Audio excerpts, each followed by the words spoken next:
Hello everyone, I hope you're doing well today. I am struggling a little bit to get started this morning, so I thought I would just start and we could kind of do some things together and hopefully help to pick up our motivation a little bit, because it's a very grim day here and I think I've burnt myself out a little bit recently, if I'm being honest. I've been very busy. And I think I've just got a hint of the February blues as well. It's kind of, there's hints of spring around the corner, but it hasn't fully committed to it yet. And then I don't know, you know when you just feel a bit fighting the funk. However, I have got lots of planty things that I need to do and I've slightly fallen behind on, to be honest. I'm very much getting used to doing plant care in a new space, and things do need watering at different rates, and plant maintenance has really picked up in some areas, and I'm just figuring things out as I go. So yeah, I thought we could just do, I guess, kind of like a realistic morning of plant care together today. Just take you around and do things as we go, chat to you about some of my plans for plants. And yeah, that's kind of it. But first, if you're new here, hi, my name's Claire and this is Yoli. I make videos all about houseplant care, sharing tips and tricks I've learned over the years to help keep your plants happy and healthy. And yeah, often when I start making videos like this, I will go into them feeling a little bit and just not very, I don't want to say upbeat, but just not as good as I want to feel. And then by the end of them, I will just feel completely rejuvenated and re-energized. So I'm very much hoping today's going to be one of those days and that we can, as I say, do it together. So yes, I hope you enjoy it. Let's get into it.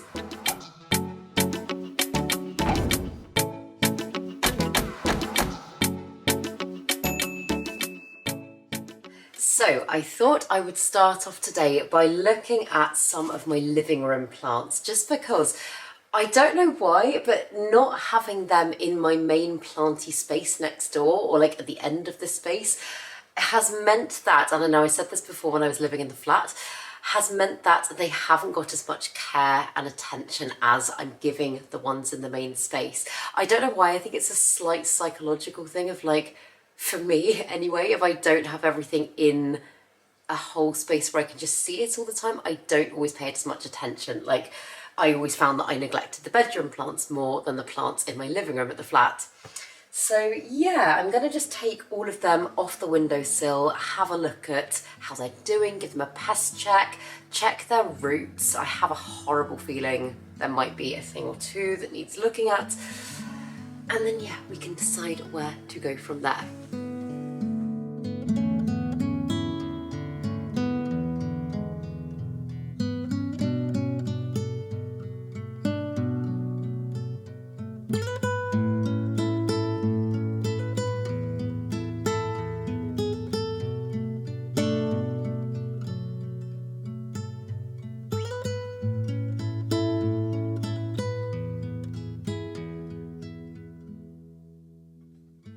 So I've just mixed up some horticultural soap and water so that if anything needs a wipe down, I can just do that.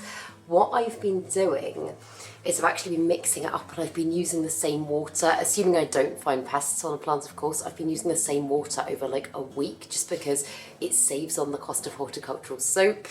Not that it's going to break the bank, but we like to save money where we can. And I just use an old makeup brush like that and I'll just give the plants a wipe over. And I'm trying to get better at doing this. I'm trying to make it more of a habit in the same way as when I water my plants, because a lot of the time often...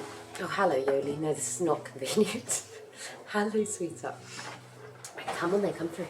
A lot of the time... What are we doing? Oh, no. Hello.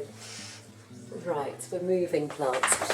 What I was going to say is a lot of the time I will often wait until something goes really wrong to go in and give my plants a wipe down. And I know we always talk about dusting and keeping foliage clean and stuff like that. And yeah, as I say, it is just something that I am trying to get a little bit better with. Right, Yoli is going to come right to the place where I was going to water. Oh, hello. But But I am still using the same way to water that I have used for years and years and years, a washing up bowl. I think this is an old oven grate or something. It just means that I can create my own little kind of like mobile watering station. And I really like doing things this way. I don't know why. I prefer like going round to my plants and like checking them over. And some of these ones, in fact, this snake plant being one of them, haven't had a water since I moved in, which has been 4 weeks now. I can't believe it's been a whole 4 weeks. I've been here a month. Although in some ways that time's gone really quickly, in other ways kind of feels like I've been here forever now. I don't know, it's funny how you can just adjust really quickly to a new space, isn't it?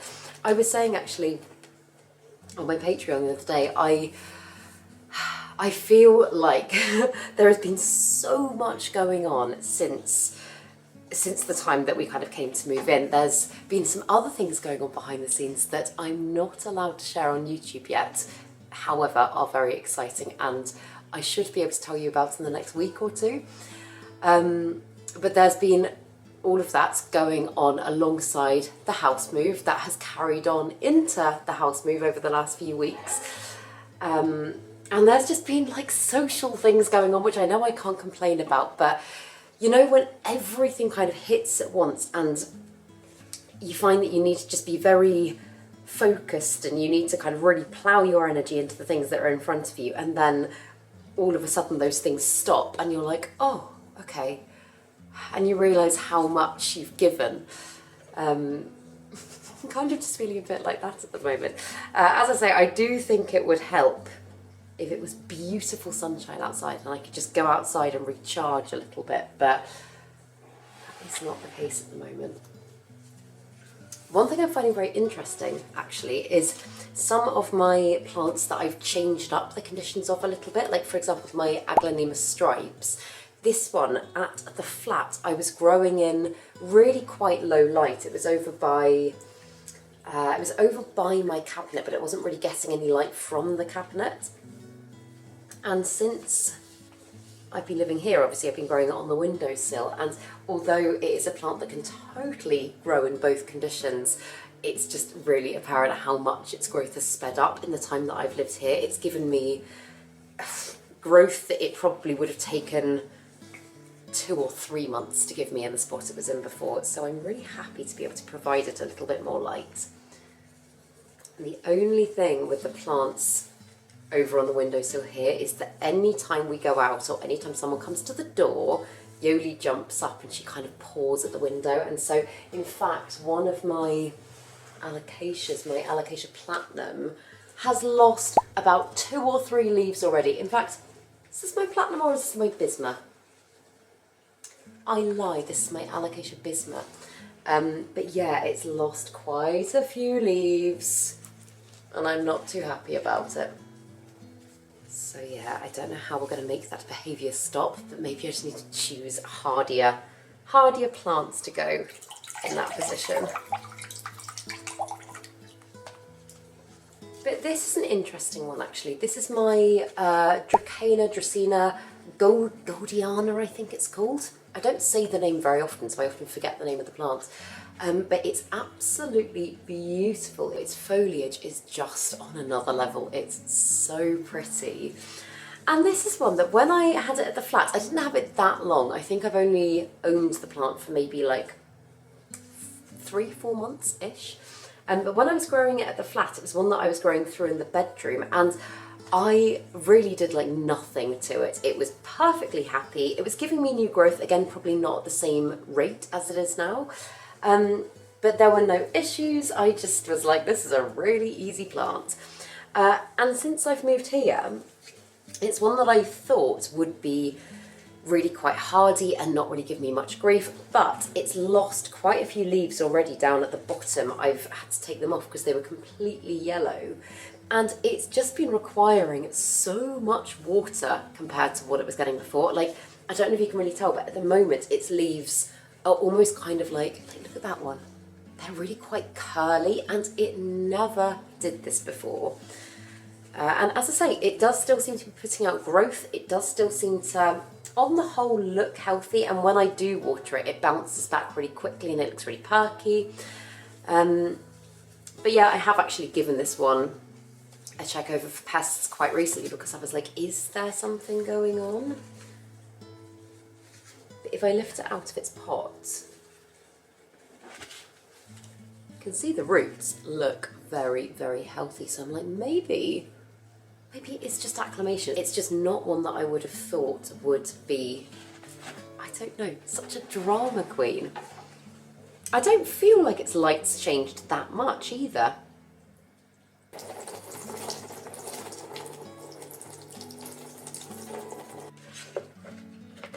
That new little leaf starting to come up there in the middle, isn't that adorable? Comes in quite purpley. You see? And yeah, as I say, the bisma has been a little battered. Oh, it's got another broken leaf here, no. But I am, oh my God. Okay, this is an immediate thing that needs doing. So I've got this one growing in semi-hydro. Oh my goodness, look at those roots. Like, they have come out of the pot and they are like climbing up the pot again. This plant needs more space ASAP.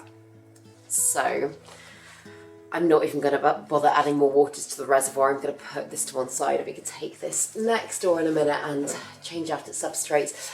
It's really annoying. I don't have all of my soil substrates, everything that I need here at the house, just because we haven't really got much storage for that stuff yet. I know some of you are asking like where the cupboard of chaos is going to be and stuff like that. And it is going to be under the stairs, but we're having in fact understairs storage put in over the next couple of days. So it will start tomorrow. This one's pretty rooty as well. Oh, in fact, this one's just a bit sludgy. But yeah, then I can build the new cupboard of chaos 2.0. And then I can start getting a little bit of organisation for my plants, because at the moment I've got, bless my mum is storing stuff for us again. I've got a ton of like soils and like basically all the cupboard of chaos stuff is at my mum's house. And yeah, I'm excited to get it here and get it organised. I feel more organised so far in the new space. I don't know if that's just like a shift up of environment, I don't know, but yeah, so with this one, as I say, I'm not going to worry about a repot just yet, but it's got, in fact, I just pulled it away. It's got roots like that towards the bottom, the fine kind of spindly roots that are going a little bit sludgy. So in fact, I'm just going to pull what I can away and add this one to my repotting list probably in the next week or two, just because I'm not sure I've actually got everything I need to be able to do two now. But the rest of the root system looks really healthy.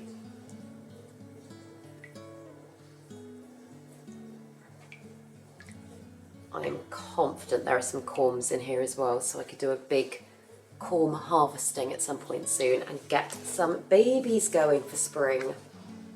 Not that it has to be spring to do that, but I don't know, like propagating coming into spring just feels like a fun thing to do. But yeah, look at the roots in that. That's crazy. But for now, I'm just gonna top up its reservoir, and as I say, I will come back to that.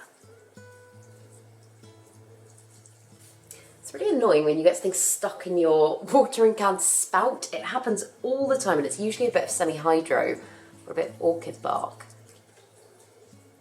I can't get it out.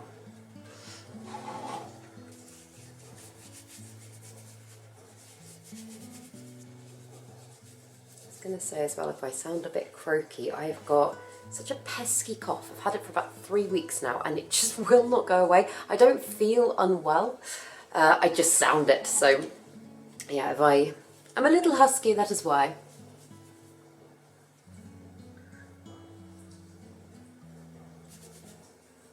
The one thing that I'm really, or one of many things that I am quite excited about in the new space is that because I've obviously spread quite a lot of and I've got my condensed plant space next door, but I have like spread quite a lot of the rest of my plants out.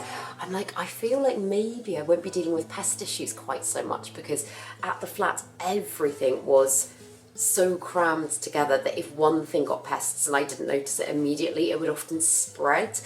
And I was getting comments from you guys from time to time being like, why do you always have pests? And I was like, I don't always have pests, but when you've got tons of plants in the same space that are all touching, and then heaven forbid you move a plant and you don't notice a pest, then you're spreading it to the other area. And so it was something that fairly regularly I would encounter, and I want to say touch wood, so far since we've been here I haven't, bar a mealybug, I haven't seen any cause for concern. I do need to give my plants like a thorough check through, but there haven't been any issues that have made me go, oh god, this is pest related. Yeah, I'd like to think that's because of a little bit more room, but I don't know.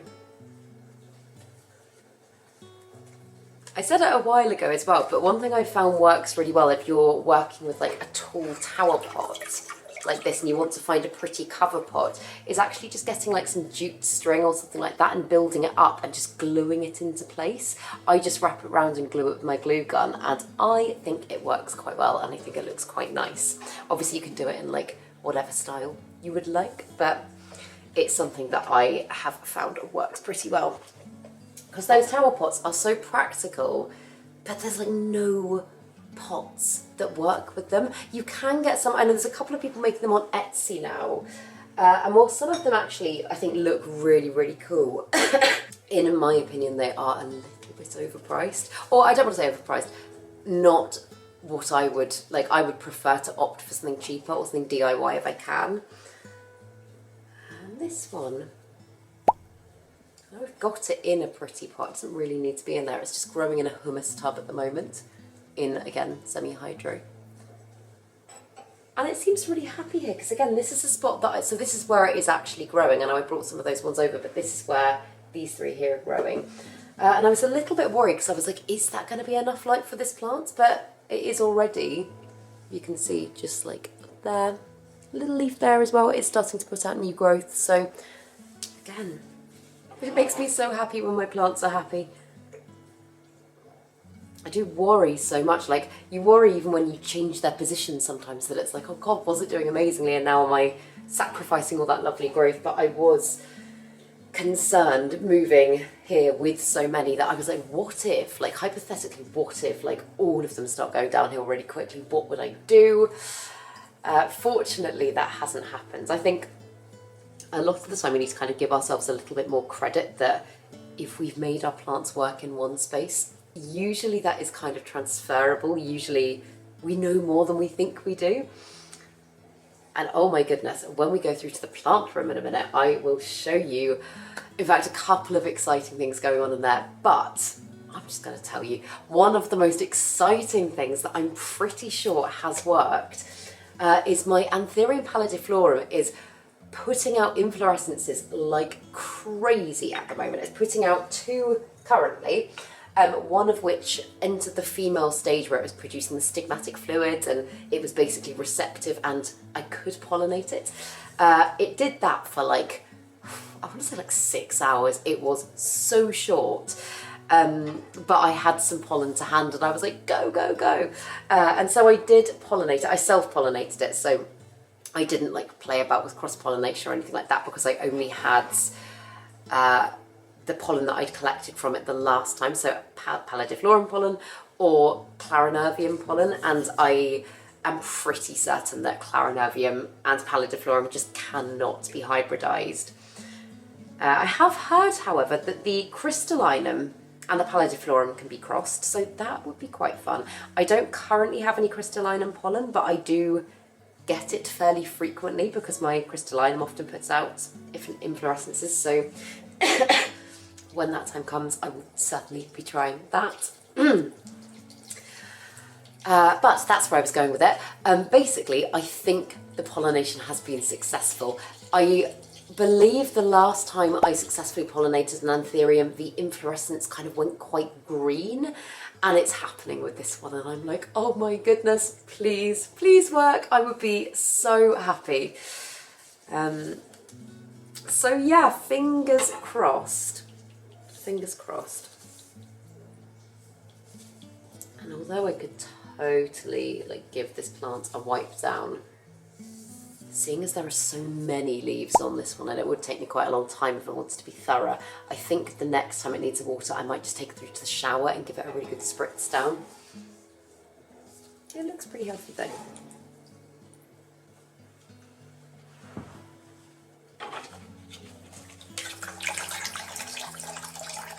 And this one is my Aglaonema Silver Queen. And it did actually have 3 stems, but as you can see, they are getting quite leggy. It hasn't always been cared for the best over the years, this plant. I've got so many sections of it as well, and I think I should really just bite the bullet and pot them all up together, because I think I've been a little bit complacent looking after so many duplicates.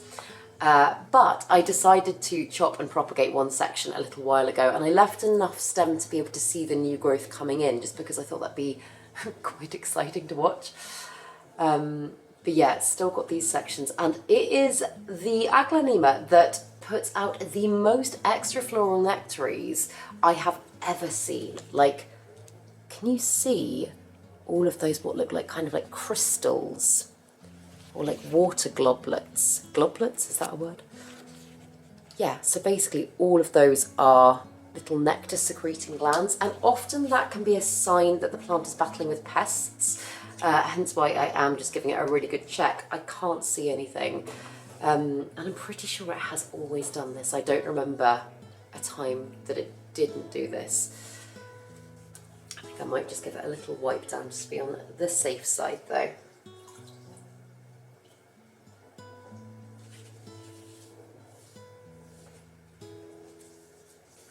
And the good thing with using a makeup brush is it just allows you to really get into like all of the little cracks and crevices of your plant that often if you're using just like a cloth or a sponge or something like that, you can't really access.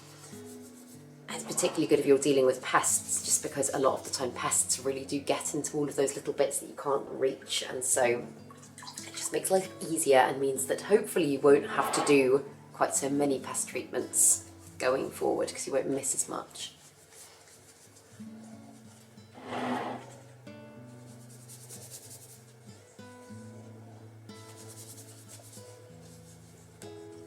See Yoli asleep behind me, bless her.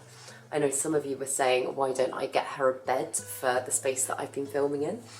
And that's a really good idea. I mean, that will be her 3rd bed. And she also sleeps on our bed, so she's got an upstairs bed, a downstairs bed. But I could get her another bed. I just feel like I don't want to bring her bed from here through to next door, because then she might not feel like she's got space in here. We're trying to keep her off the sofas for the time being, only because the last sofa that we had got so doggy so quickly, and to be honest it was a grey sofa, so it just showed up every stain. But yeah, we'd like to try and, even if just for the first couple of months, keep these sofas a little bit dog free. She does still come up from time to time, but like we'd like to make her like safe space, her own bed. But there we go. Okay, so that's everything for the windowsill. As I say, I am going to take that one next door and do some root things to it. I'm just going to give everything else in here a little bit of a scan. I don't think anything needs that much doing to it. I haven't watered my euphorbia since I've lived here, mind. Maybe they need a drink.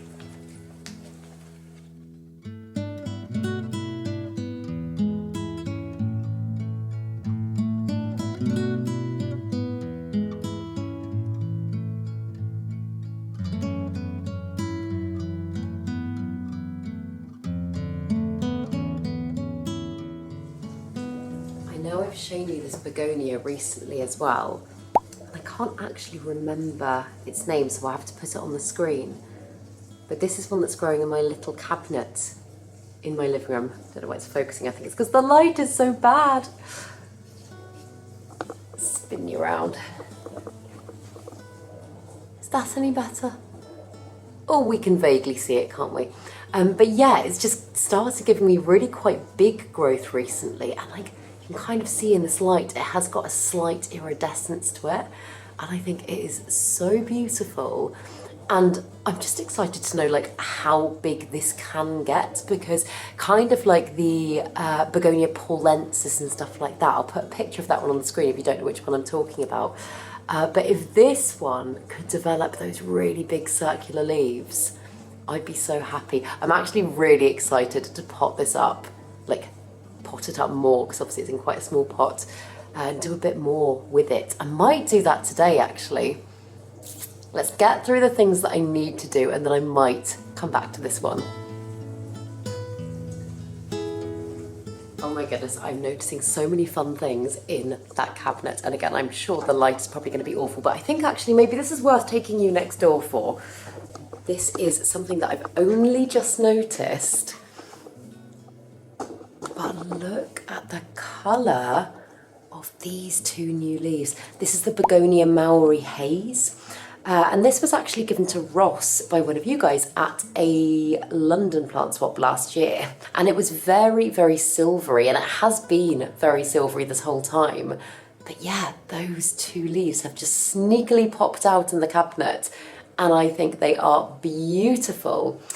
One thing that I am definitely finding is that since living here, I'm feeling better, not 100% great, but I'm feeling better about colour with houseplants, because I know I've said before, like there have been times where I've just got a bit overwhelmed and freaked out by colour, but I think, I don't know, I think like I like that space there being very, very green. I like that being like my green paradise, but here and there in other areas of the house, I'm not minding splashes of colour quite so much with my plants. In fact, things in general, I think I'm just getting better with colour. Woohoo, go me. But yeah, I am quite excited to grow some more colourful plants, this being one of them. I've fully taken this on as my own plant now. Ross can totally get involved if he wants to, but I'm excited to grow for myself.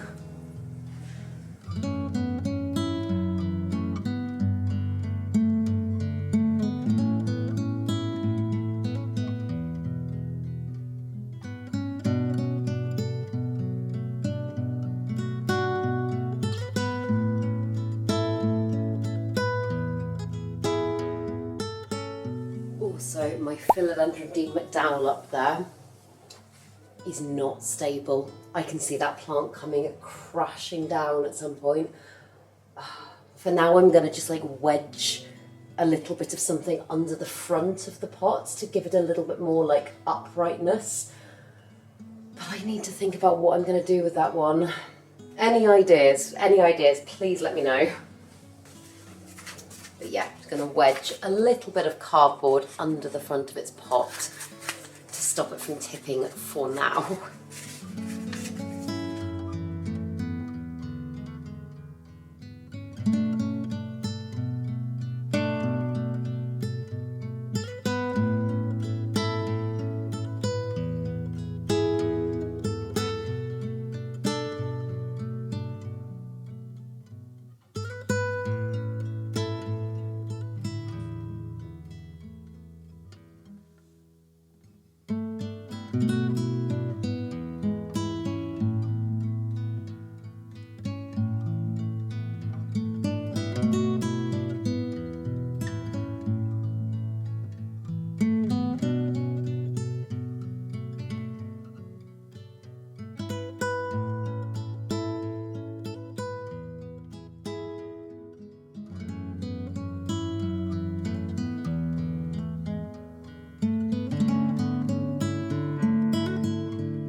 Plants that I'm keeping in really quite low light spots, like the ones there, I'm just making sure to keep their foliage extra clean, because obviously any layer of dust, dirt, anything like that is going to stop them absorbing the light that they're getting and therefore not photosynthesizing as well. And this is particularly important with low light spot plants.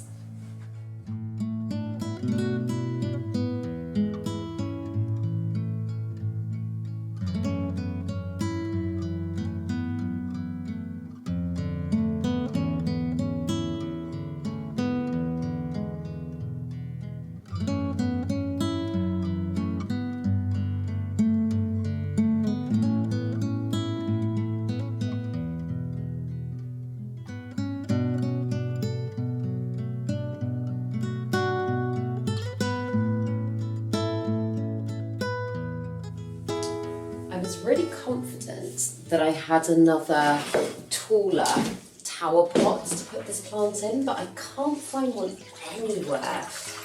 So I think I'm going to just go in with something that is wider but not necessarily taller.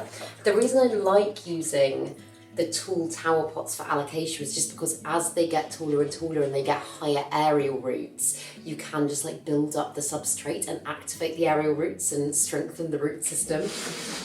But I could do that further down the line. I think for now, this is going to be absolutely fine. Oh my goodness. But these are some of the craziest alocasia roots I think I have ever seen. And in fact, I should probably just let them drip for a moment because otherwise this is going to be extremely messy. But yeah, if you look at the bottom of the root system, you can see some parts of it are looking really quite dark, and I think that's probably kind of similar to what was going on with the other one. I think just a little bit of rot, and although all of the kind of main body of the root system in there looks really healthy, I do want to get all of that rotty stuff away because that can lead to much worse issues, particularly in alocasia when you start to get root rot. It can be a very scary thing because if that then spreads to the rhizome, which is the like underground stem system, if it spreads to that, you're done. Like there's no bringing your plant back, and I have lost quite a few alocasias over the years because of that. So yeah, I think I'm going to have to just be a little bit brutal here. I think I'm going to have to, God, I don't even know where to start. Chop back as much as I can, just kind of slice it back like that. I mean, fortunately, these are quite spindly roots that I'm chopping back. Like, you can tell they're really quite thin and almost like noodle-like compared to the thick beefy ones in here. And I've said it before, but actually sometimes trimming back these spindly roots is not a bad thing in the long, like in the grand scheme of things for the plant, just because a little root prune here and there can actually lead to much healthier growth. My one concern though is that as I've pulled back all of those roots, I can see quite a lot of black at the bottom, and that does make me think that there might be rot, and that does also make me think that I probably won't be able to reuse, or I won't be able to reuse all of the semi-hydro. So I'm going to just get it out on the floor and have a look at what we're dealing with and hope it's fairly manageable. I think it should be. The fact that the foliage of the plant as well is looking so healthy makes me think that this is probably, oh goodness, probably nothing too much to worry about. Oh my God, that's properly rooted in there though, that is solid. In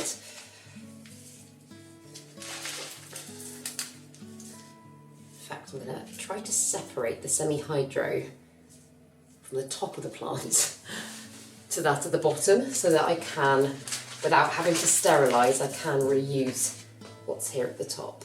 Don't know if that will work, but we'll try it.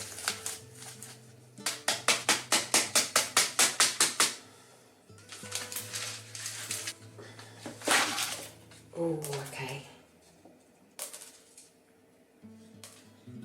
Yeah. So right at the bottom, oh, look at that. And I actually think the best thing to do is probably just to chop that bottom section off. Let's see how easily it pulls away first. Yeah, this is black and sludgy. We're not going to be able to reuse this. What I mean by that is any semi-hydro that's coming off here. Obviously the roots are going to have to be removed, and then it will require a boil to sterilise it before you reuse it, which I think today I'm probably just going to go in with the fresh stuff because it's quicker and easier.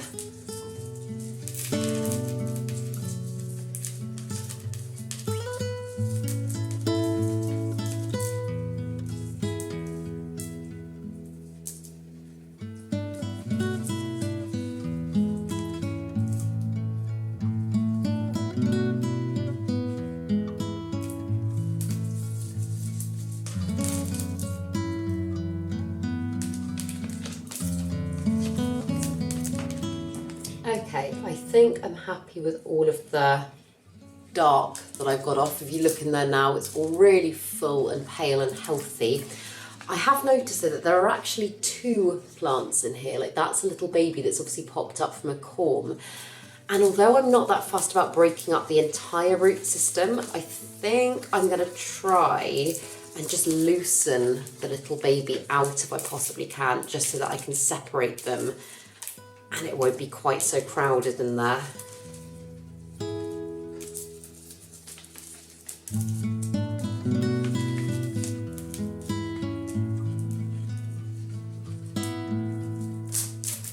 There we go.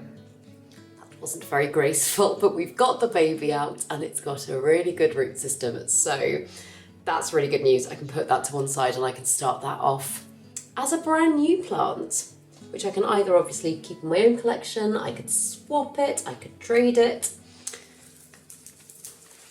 Okay, and I've loosened the majority of the roots that are here, and the semi-hydro that's still on this bit of the plant, I'm gonna keep just, to be honest, partly because I don't have that much semi-hydro to work with. I've got what's in the box next to me, and for today, that is it. So, I'm happy with all of the roots. I know I said I was going to try and separate the semi-hydro. I did a very bad job of that. So instead, I'm just going to hope I've got enough in my box.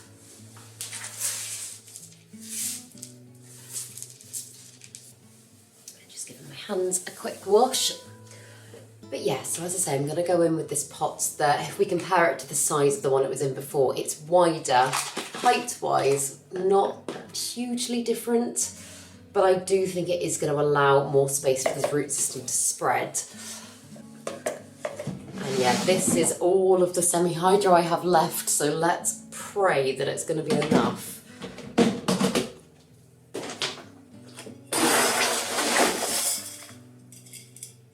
You know what? Before I pour this in and it goes everywhere, I'm going to put it into, in fact, I think that'll work okay as a cover pot.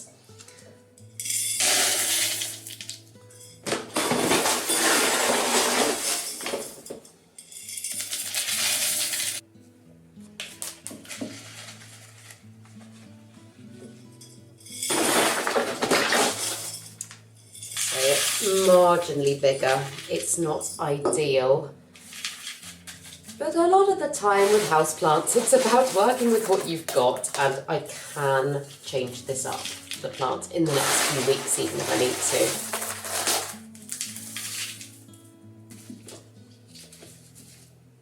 to. There we go. I think it looks lovely in that pot actually.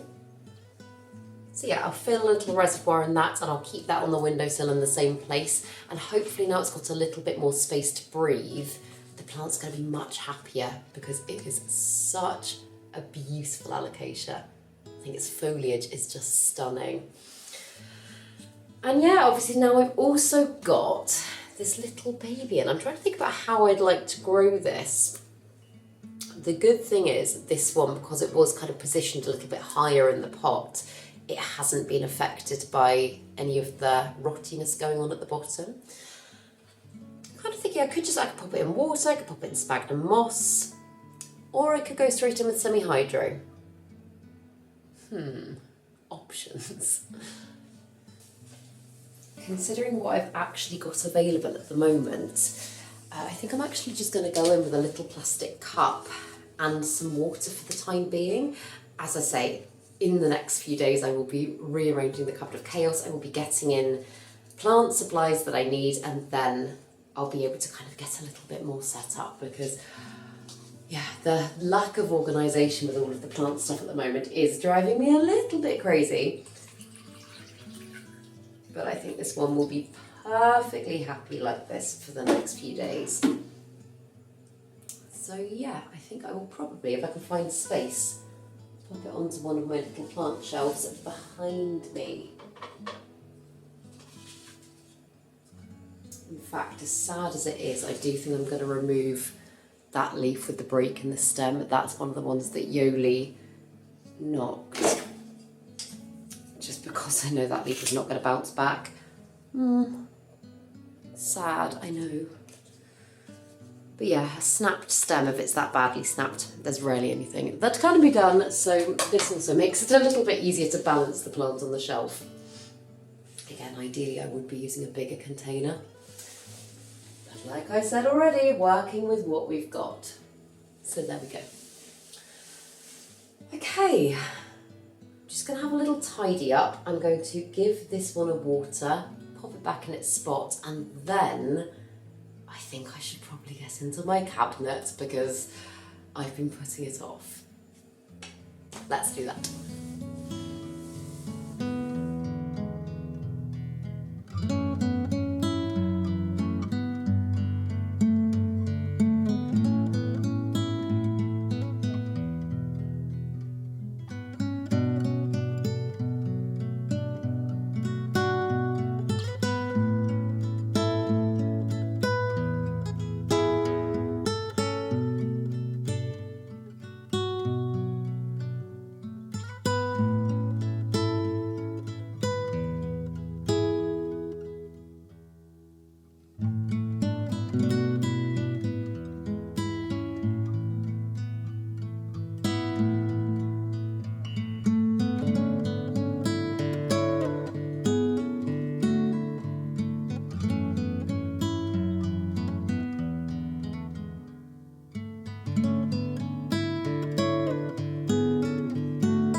Taking things out, I have just come across pests in my cabinet. I think I jinxed it earlier.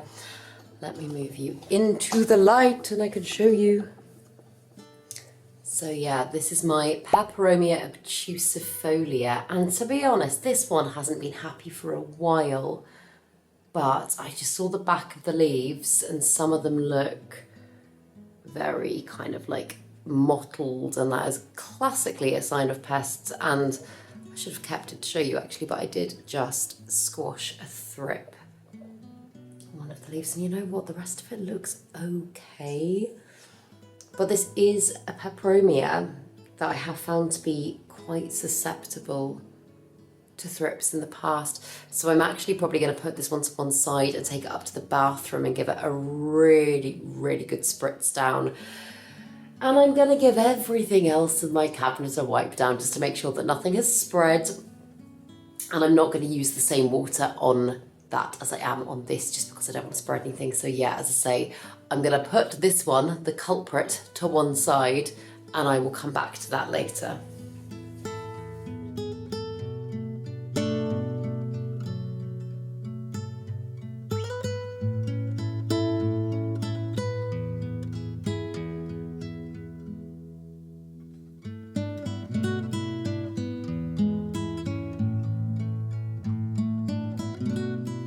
So as I've been taking everything out, I have been kind of giving it a look over and I haven't seen anything else.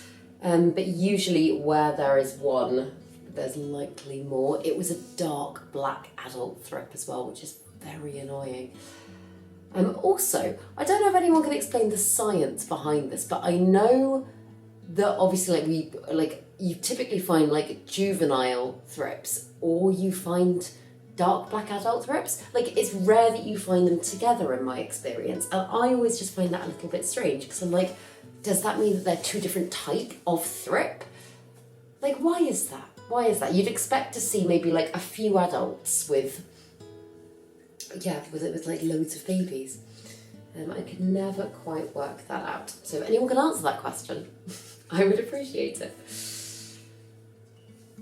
I should also think about the things that I want to transition out of my cabinet as well, because my cabinet's kind of looked quite similar for quite a long time now. I know obviously things like my Musa Florida, this one is growing so quickly now.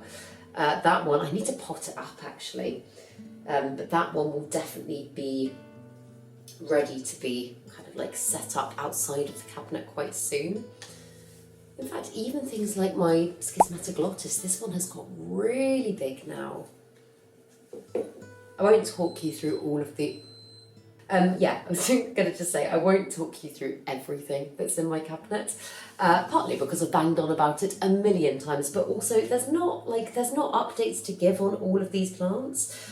Like for example, this little Alocasia Mellow, I am almost ready to give up with this plant, honestly.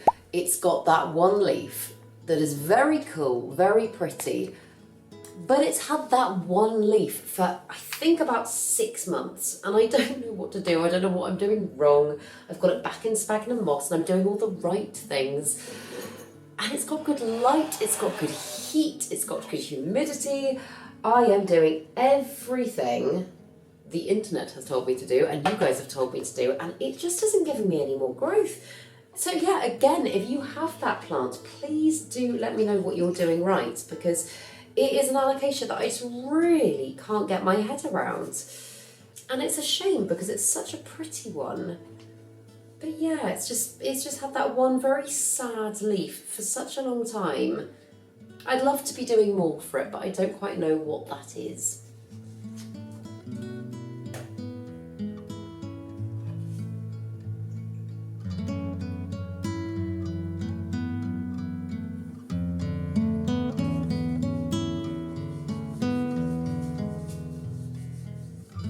I saw a friend yesterday, a very, very good friend that I haven't seen, oh my goodness, in so many years. And yeah, he was saying he lives abroad, he lives in Australia, and he was saying that he, like, a lot of the plants that are just like growing around my plant room, like the Monstera, he was like, we just get that growing on the side of the road. And I was like, oh my goodness, that's so cool. It's just insane, isn't it, what you take for granted, because I can't remember what the plant was. Maybe it was a type of ficus or something. But a while ago, over on Instagram, someone sent me a message and they were talking about this plant that they just managed to find. And I was looking at it and I was like, oh, that's lovely. I can't remember whereabouts in the world this person lived, but I, after doing a bit of digging, was like, oh, that's the sort of thing that we have growing over by the side of the road over here. But like, you just don't always appreciate the things that are just on your doorstep.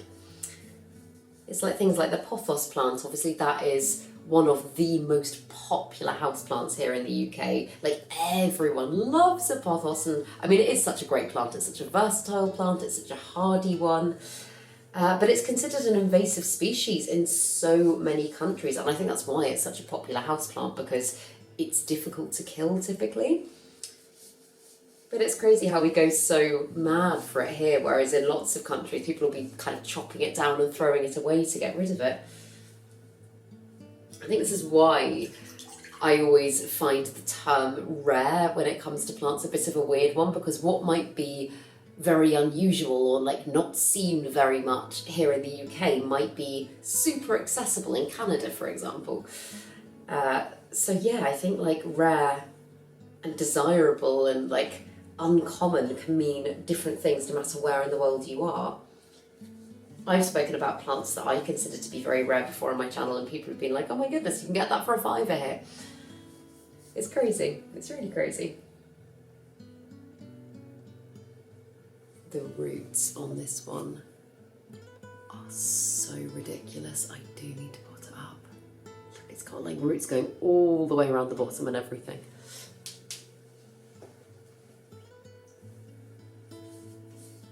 I was saying again over on my Patreon the other day, with, like I said at the beginning of this video, I think I've just been feeling a bit burnt out. I think I've just run myself down a little bit, like depleted my energy levels. For some reason, whenever that happens with me, and I know I've said for like years on YouTube, I'm always like, oh, I really struggle with balance, and I do.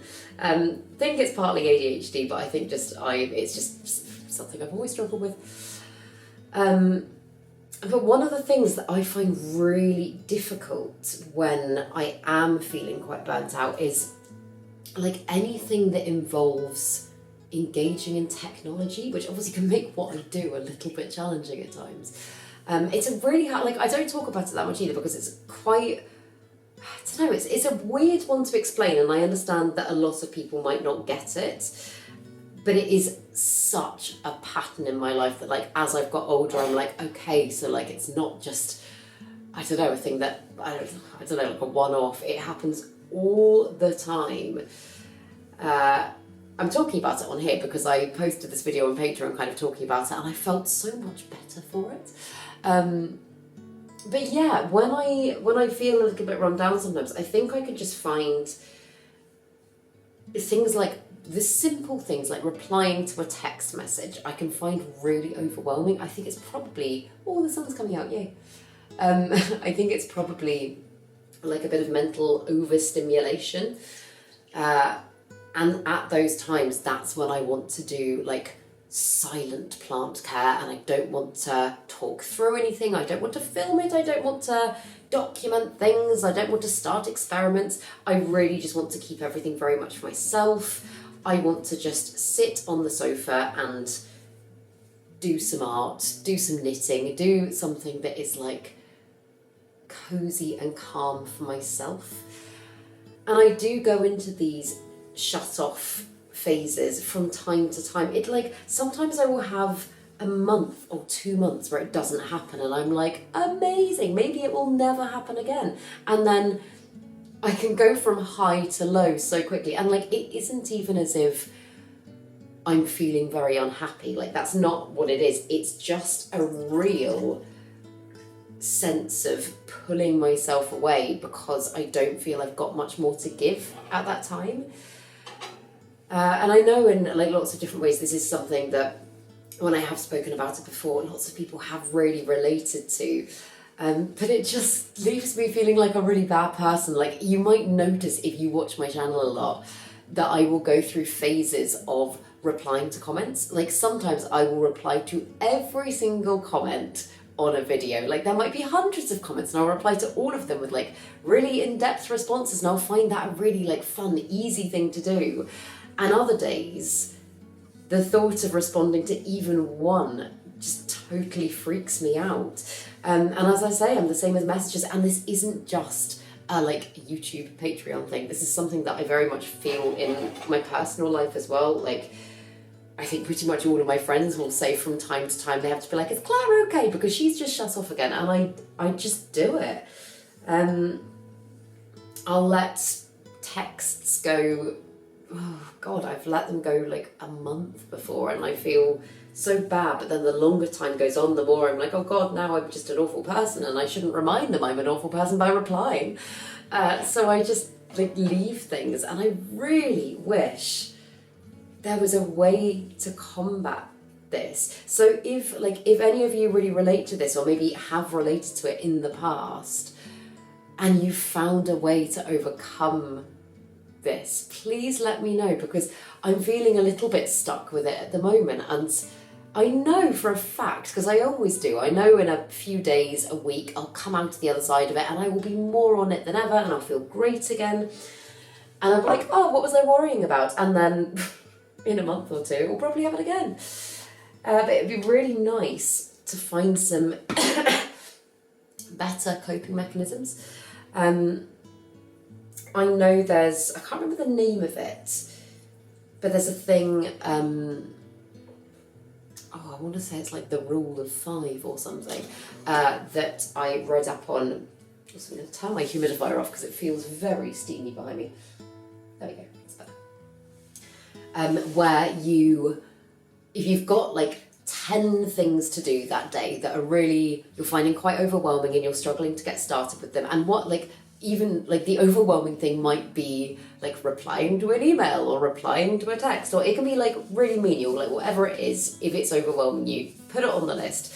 And then I think the way that it works, and I should use it more, is you then assign like a time to that thing. Like for example, you'll say like, right, okay, that will likely take me 5 minutes, that will probably take me an hour, that will probably take me this, that, and then you divide it up and you just say to yourself, right, okay, so, yeah, I don't know, oh, maybe I'm explaining this really badly, I feel like I am. You'll say like, so for example, this task that is filling me with fear and dread is gonna take 5 minutes, 5 minutes. So let's stand up, do the thing that'll take 5 minutes, and then let's go and do something that you want to do for like half an hour, and you kind of like justify it to yourself that way. I think that's the principle of it. I've used it before and I found it does work quite well. But then the fear of starting that can kick in, and it's just like, oh God, these wonderful, annoying at times neurodivergent brains that just make everything a little bit tricky. And I think as well, and like I've spoken to so many people about this, I think we all, to a certain extent, I use the term masking because it's very like, it's relevant in society. It's a thing that everybody kind of, they know what you mean when you say it. And actually I think it is a brilliant term. I think it wonderfully describes how I have been doing things for a lot of my life. But we are all so good at masking and pretending that things aren't maybe the way that they are in our heads. And I really do my best on YouTube and stuff to be as open about these things as I possibly can, because I think it's important to talk about them, and I think it is stuff that most of us can relate to in some way, even if it's slightly different for everyone. But I think because so much of what I do with, again, like YouTube, Patreon, is so like forward facing, and I really do try not to be the like, oh, everything's fine, and it's not. I really try to be as authentic as I can be on these platforms. I know maybe some days it doesn't feel that way as much. Like, I have good days and bad days like everyone, but the difference is on my bad days, sometimes unfortunately I need to put myself on camera. So yeah, I really try to be as authentic as I can, but you often just fall into the habits of masking and stuff. So like when I talk about this stuff, and like when I have spoken about it in the past, some of you have come back to me and you've kind of gone, oh my God, like you'd never know, it can't be that bad. Da, da, da, da. I'm also not saying it's like an awful bad thing, by the way. It's just something that affects me. So yeah, it's a weird one, and it's like a weird, wonderful in many ways, but like a weird job.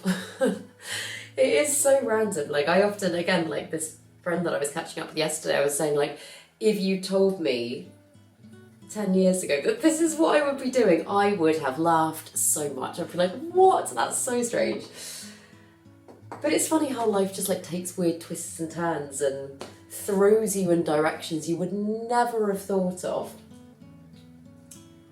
And yeah, like I say, there's pros and cons of absolutely everything in life, but typically I feel very happy, very grateful, just very lucky to get to do what I get to do, because it's like, it's lovely and calming. It's like I said at the beginning of this video, often starting something is the hard bit, and then like you kind of find your energy as you go. And I feel so much better and so much more energized right now in this moment than I did, I don't know, an hour ago or so when I started filming this video. And it's always the way, because talking helps. I know I do it on camera with you guys, and talking through things and talking about a shared love, something like plants, it just is insanely therapeutic.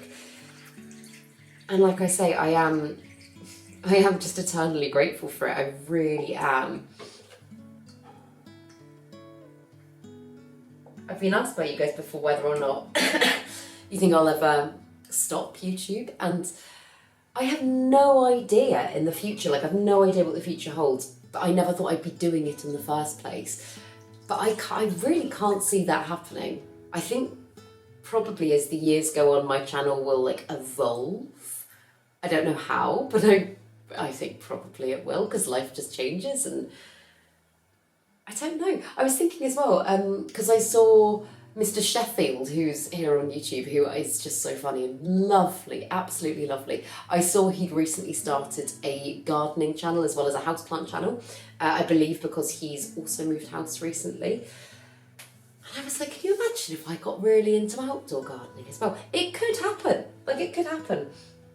I currently know nothing, but if it did happen, I'm like, I don't know, there's a lot of you guys that would tune in purely for houseplants, And I know a lot of you that have also said you would be quite interested to see some outdoor gardening content as well.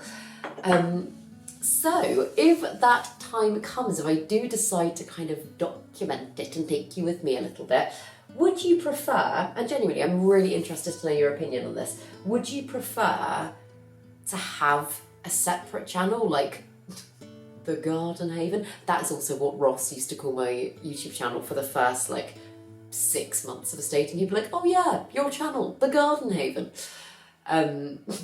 Would you want to see it as a separate channel, or would you like me to integrate it into the content that I do at the moment? Because yeah, as I say, I'm aware that some of you aren't outdoor gardeners and probably never will be, and that's fine. I might not even be, I don't know. But yeah, I would be interested to know your thoughts on that.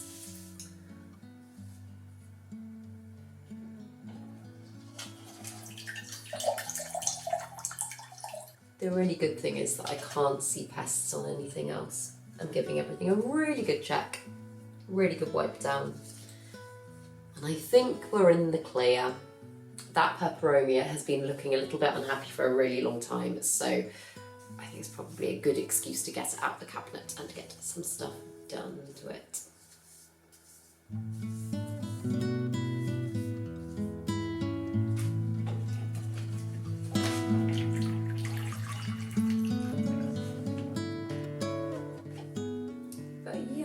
I'm just going to finish this up, get everything back into my cabinet, maybe give it a little wipe down or something like that. But I didn't actually, I cleaned it when I first moved in here, which was 4 weeks ago. It's probably due a bit of a clean, isn't it?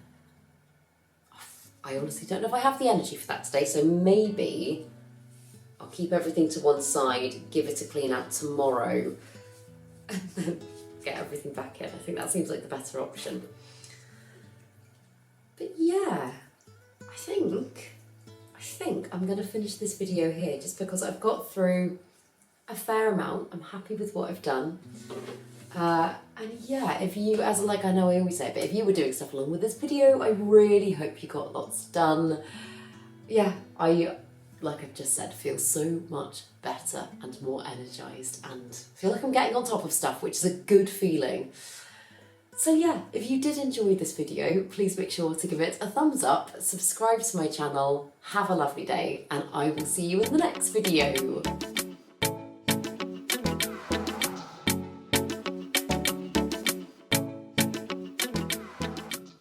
Stay sexy, plant lovers.